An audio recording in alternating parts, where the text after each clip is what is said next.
ವೀಕ್ಷಕರೇ ನಮಸ್ಕಾರ. ನ್ಯೂಸ್ ಪಲ್ಸ್ಗೆ ಸ್ವಾಗತ. ನಾನು ಸಂಗೀತ ರಂಗನಾಥ್. ನವೆಂಬರ್ ಕ್ರಾಂತಿ ಅಂತಕ್ಕಂಥದ್ದು ಈಗ ರಾಜ್ಯ ರಾಜಕೀಯದಲ್ಲಿ ಮತ್ತೊಂದು ಬಿರುಗಾಳಿಯನ್ನು ಎಬ್ಬಿಸಿದೆ.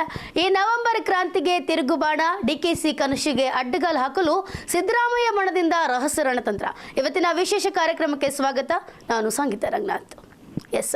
ರಾಜ್ಯ ರಾಜಕೀಯ ಪಾಳ್ಯದಲ್ಲಿ ಈಗ ಮತ್ತೊಂದು ಬಿಸಿ ಬಿಸಿ ಚರ್ಚೆ ಮುನ್ನೆಲೆಗೆ ಬಂದಿರುವಂತದ್ದು. ಏನು ಡಿಕೆಶಿ ಬಣದಿಂದ ಶುರುವಾಗಿರುವಂತಹ ನವೆಂಬರ್ ಕ್ರಾಂತಿ ಅಂತಕ್ಕಂಥ ಹೇಳಿಕೆಗೆ ಈಗ ಸಿದ್ದರಾಮಯ್ಯ ಆಪ್ತ ವಲಯದಲ್ಲಿ ರಹಸ್ಯ ರಣತಂತ್ರವನ್ನ ನಡೆಸ್ತಾ ಇದ್ದಾರೆ. ಮತ್ತೆ ಮುನ್ನೆಲೆಗೆ ಬಂದ ನವೆಂಬರ್ ಕ್ರಾಂತಿ, ದೆಹಲಿಗೆ ಡಿಕೆಶಿ ದೌಡು.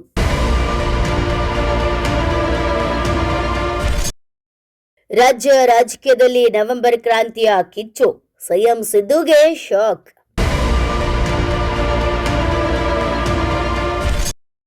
ನವೆಂಬರ್ 15ಕ್ಕೆ ಸಿಎಂ ದೆಹಲಿಗೆ ವಿಸಿಟ್, 2.5 ವರ್ಷ ಪೂರೈಸುವ ಕಾಂಗ್ರೆಸ್ ಸರ್ಕಾರ.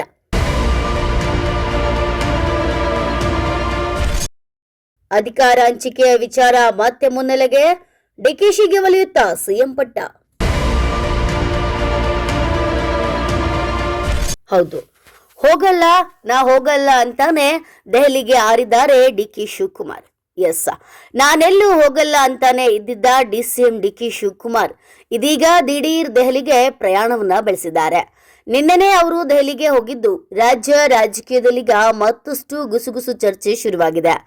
ರಾಜ್ಯದಲ್ಲೀಗ ನವೆಂಬರ್ ಕ್ರಾಂತಿಯ ವಿಚಾರ ಭಾರಿ ಸದ್ದನ್ನ ಮಾಡ್ತಿದೆ. ಇದರ ನಡುವೆ ಯತೀಂದ್ರ ಸಿದ್ದರಾಮಯ್ಯ ಕಾಂಗ್ರೆಸ್ ನಾಯಕತ್ವದ ಬಗ್ಗೆ ನೀಡಿದ್ದ ಹೇಳಿಕೆ ಭಾರಿ ಸದ್ದನ್ನ ಮಾಡಿತ್ತು. ಈ ನಡುವೆ ಕೂಡ ಸಂಪುಟ ವಿಸ್ತರಣೆ ವಿಚಾರವೂ ಕೂಡ ಚರ್ಚೆಯಲ್ಲಿದೆ. ಇದೆಲ್ಲ ಬೆಳವಣಿಗೆ ನಡುವೆ ಡಿಕೆ ಶಿವಕುಮಾರ್ ದೆಹಲಿಗೆ ತೆರಳಿದ್ದು ಕುತೂಹಲವನ್ನ ಕೆರಳಿಸಿದೆ. ಹೌದು, ರಾಜ್ಯದಲ್ಲಿ ನಡೆಯುತ್ತಿರುವ ನಾಯಕತ್ವ ಚರ್ಚೆ ಬಗ್ಗೆ ಹೈಕಮಾಂಡ್ಗೆ ವರದಿ ಸಲ್ಲಿಸಬಹುದು ಎನ್ನಲಾಗ್ತಿದೆ. ಇದಲ್ಲದೆ ಗಾಂಧಿ ಭಾರತ್ ಶತಮಾನೋತ್ಸವಕ್ಕೆ 100 ಕಾಂಗ್ರೆಸ್ ಕಚೇರಿಗಳಿಗೆ ಶಂಕುಸ್ಥಾಪನೆ ಮಾಡಲು ಯೋಜನೆ ಹಮ್ಮಿಕೊಳ್ಳಲಾಗಿದ್ದು, ಇದಕ್ಕೆ ರಾಹುಲ್ ಗಾಂಧಿ ಅವರನ್ನು ಕೂಡ ಆಹ್ವಾನಿಸಲಾಗಿದೆ. ಈ ಸಂಬಂಧ ಚರ್ಚೆ ಮಾಡುವ ಇರಾದೆಯು ಡಿಕೆಶಿಗಿದೆ ಎನ್ನಲಾಗ್ತಿದೆ. ಆದ್ರೆ ಬಿಹಾರ ಚುನಾವಣೆ ಮುಗಿಯುವವರೆಗೂ ಕರ್ನಾಟಕದಲ್ಲಿ ನಾಯಕತ್ವ ವಿಚಾರವಾಗಿ ಮೌನಕ್ಕೆ ಶರಣಾಗಲು ಹೈಕಮಾಂಡ್ ತೀರ್ಮಾನವನ್ನ ನಡೆಸಿದೆ. ಹಾಗಿದ್ರೂ ಕೂಡ ರಾಜ್ಯ ಸರ್ಕಾರಕ್ಕೆ 2 ವರ್ಷ ಪೂರೈಕೆಯಾಗ್ತಿರೋ ಬೆನ್ನಲ್ಲೇ ಡಿಕೆಶಿ ದೆಹಲಿಗೆ ಭೇಟಿ ನೀಡಿರುವುದು ಕುತೂಹಲಕ್ಕೆ ಕಾರಣವಾಗಿದೆ. ಈ ಮಧ್ಯೆ ಹೊಸ ಸಂಪುಟ ಸಚಿವವನ್ನ ನಿರ್ಮಾಣ ಮಾಡಿ ತಮ್ಮ ಅಧಿಕಾರವನ್ನ ಉಳಿಸಿಕೊಳ್ಳೋದಕ್ಕೆ ಸಿಎಂ ಸಿದ್ದು ತಂತ್ರವನ್ನ ರೂಪಿಸುತ್ತಿದ್ದಾರೆ.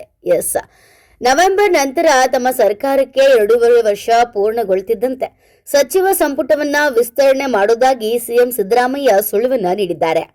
ಬೆಳಗಾವಿಯಲ್ಲಿ ಸುದ್ದಿಗಾರರೊಂದಿಗೆ ಮಾತನಾಡಿದ ಮುಖ್ಯಮಂತ್ರಿ ಸಿದ್ದು, ಕಾಂಗ್ರೆಸ್ ಹೈಕಮಾಂಡ್ 4 ತಿಂಗಳ ಹಿಂದೆಯೇ ಸಂಪುಟ ವಿಸ್ತರಣೆ ಮಾಡುವಂತೆ ಸೂಚನೆಯನ್ನ ಮಾಡಿತ್ತು. ಆದರೆ ತಮ್ಮ ಸರ್ಕಾರ 2.5 ವರ್ಷಗಳನ್ನ ಪೂರ್ಣಗೊಳಿಸಿದ ನಂತರ ಪುನರ್ರಚನೆ ಮಾಡುವುದಾಗಿ ತಿಳಿಸಿದ್ದಾಗಿ ಹೇಳಿದ್ರು. ಕಾಂಗ್ರೆಸ್ ಸರ್ಕಾರಕ್ಕೆ 2.5 ವರ್ಷ ಮೈಲಿಗಲ್ಲು ತಲುಪಿದ ನಂತರ ನಾನು ಈ ಸಂಬಂಧ ಹೈಕಮಾಂಡ್ ಜೊತೆ ಚರ್ಚೆ ನಡೆಸ್ತೇನೆ, ಮತ್ತೆ ಅವರ ಮಾರ್ಗದರ್ಶನದಂತೆ ಮುಂದುವರ್ತೇನೆ ಅಂತ ಸಿದ್ದು ಹೇಳಿಕೆಯನ್ನು ನೀಡಿದ್ದಾರೆ.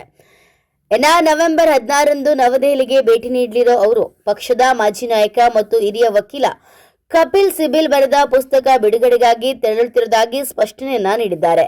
ಈ ವೇಳೆ ನಾನು ಪಕ್ಷದ ಹೈಕಮಾಂಡ್ ಸಹ ಭೇಟಿ ಮಾಡ್ತೇನೆ. ರಾಜ್ಯದ ಆಡಳಿತ ಮತ್ತು ನಡೆಯುತ್ತಿರುವ ಬೆಳವಣಿಗೆಗಳ ಬಗ್ಗೆ ಅವರಿಗೆ ವಿವರಿಸುವುದು ನನ್ನ ಕರ್ತವ್ಯ ಅಂತ ಹೇಳಿದ್ದಾರೆ.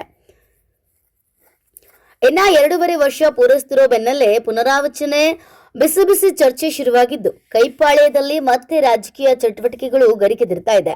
ಹೇಳಿಕೆ ಪ್ರತಿ ಹೇಳಿಕೆಗಳಿಗೆ ವೇದಿಕೆ ದೊರೆತಂತಾಗಿದ್ದು, ಬಿಹಾರ್ ಚುನಾವಣಾ ಫಲಿತಾಂಶದ ಬಳಿಕ ರಾಜ್ಯ ರಾಜಕಾರಣ ಮತ್ತೊಂದು ಮಗ್ಗಲಿಗೆ ಹೊರಡೋದಂತ ನಿಶ್ಚಿತ ಅಂತಾನೆ ಹೇಳಲಾಗ್ತಿದೆ.